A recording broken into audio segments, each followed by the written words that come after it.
पहले धड़ल्ले से इल्जाम धरो, फिर खामोशी का लिबादा ओढ़ लो। साबिक चीफ जस्टिस साकिब निसार पर इल्जामात लगाने वाली मरियम नवाज के झूठ का पोल राना शमीम की अदालत में जमा कराए माफीनामे ने खोल दिया।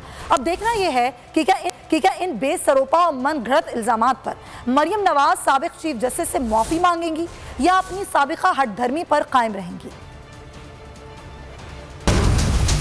गिलगित बल्तिस्तान के चीफ जज हैं, उनका एक बयान हल्फी सामने आया। साकिब निसार साहब चीफ जस्टिस थे, छुट्टियां मनाने गिलगित बल्तिस्तान आए हुए थे और इनकी रेजिडेंस में, इनके लॉन में वो चाय पी रहे थे। उनके सामने इन्होंने फोन किया और कहा कि मरियम और नवाज शरीफ को जमानत नहीं देनी इलेक्शन से पहले। घर का लॉन था, ना चाय की प्याली। मरियम नवाज।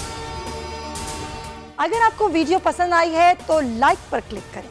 आज के इल्जामात झूठ बन गए, फसाना मन घड़त निकला। नवंबर 2021 की प्रेस कॉन्फ्रेंस लीगियों को झूठा तरीन साबित कर गई। साबिक जज राना शमीम ने बयान हल्फी पर माफी मांग ली। एक्स चीफ जज गिलगित बल्तिस्तान तो आज हयात हैं, उनको बुलाएं, उनको पूछें। वो तो कह रहे थे कि मैं किसी भी फोरम पे आके जो मैंने स्टेटमेंट दी उसको टेस्टिफाई करूंगा।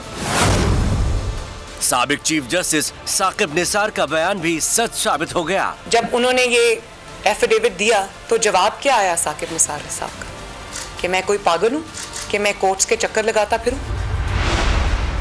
साकिब निसार साहब को मैं ये कहना चाहती हूं कि आज नहीं तो कल आपको सच कौम को बताना पड़ेगा। आज कौम को सच पता चल गया। मरियम नवाज साकिब निसार से माफी मांगेगी। अभी भी वक्त है, कौम को बताएं, सामने आए, जुर्रत करें, कौम को बताएं कि किसने आपको मजबूर किया।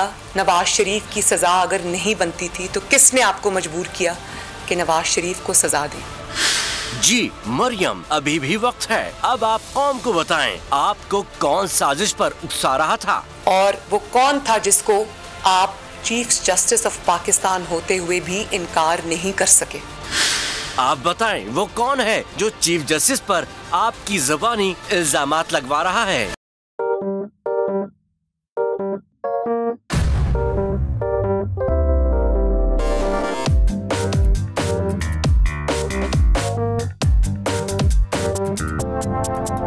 कुछ खेल के करेगा ये खिलाड़ी अपना सीन ऑन। देख लो भाई देख लो, है आखिरी खिलाड़ी कौन।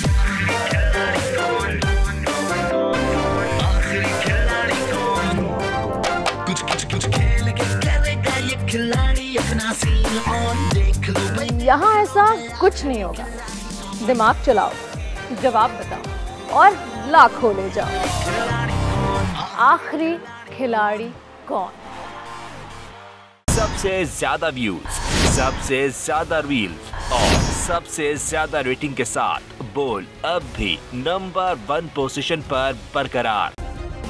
सब्सक्राइब करें और बेल दबाएं ताकि कोई खबर रह न जाए।